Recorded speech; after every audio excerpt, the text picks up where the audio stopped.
I praise the lord.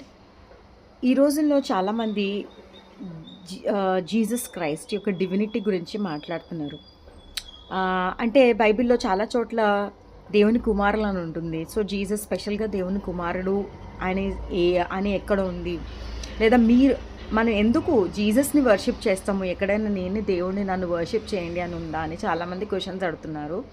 అయితే ఈరోజు నాకు దేవుని ఆత్మ బయలుపరిచింది, నేను మీతో పంచుకుంటున్నాను. మత్తయి సువార్త 16వ అధ్యాయం 13-20, అలాగే మార్కు సువార్త 8వ అధ్యాయం 27వ వచనం నుంచి 29వ వచనంలో ఏమైనా ఉందంటే, అక్కడ ఒక సంఘటన జరుగుతుంది. యేసు ప్రభు ఆయన శిష్యులు నడుతారు. నేను ఎవరని మీరు అనుకుంటున్నారు అంటే, అప్పుడు అందరూ కొంతమంది కొన్ని ఆన్సర్స్ చెప్తారు. జాన్ ద బాప్టిస్ట్ అని, ఎలీయా అని. కానీ వెంటనే మీరు నేను ఎవరని మీరు అనుకుంటున్నారు అని యేసయ్య అడిగినప్పుడు, పేతురు మెస్సయ్య దేవుని యొక్క కుమారుడివి అని చెప్పి ఆయన సమాధానం చెప్పినట్లుగా అక్కడ రికార్డ్ అవుతుంది.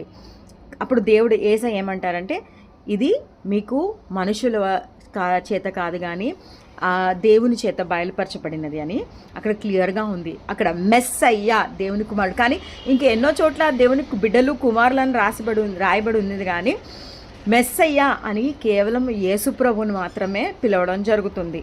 అండ్ ఇంకా రెండో పాయింట్కి వస్తే, యోహాను సువార్తలో దేవుడే వాక్యం ఉండెను అనే ఒక చోట, అలాగే ఆ వాక్యమే శరీరధారి అయి మన మధ్య నివసించడానికి కూడా రాసి ఉంటుంది.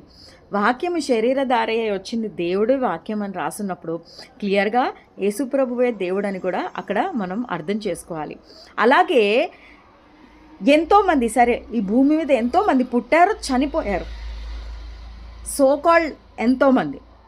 కానీ ఈ ప్రపంచం మొత్తంలో మరణాన్ని జయించి తిరిగి లేచి ఇప్పటి వరకు మరణించకుండా ఉన్నది కేవలం యేసు ప్రభు ఒక్కరే. అది గమనించాలి. కాబట్టి ఇట్స్ అ కామన్ సెన్స్. అది దేవుడి చేత బయలుపరచబడిన వారికి ఆ సత్యం అనేది గ్రహించగలుగుతారు. కాబట్టి ఇది ఎంతమందితో వీలైతే అంతమందితో మీరు షేర్ చేయండి. దేవుని యొక్క దైవత్వాన్ని పంచుకోండి. God bless you.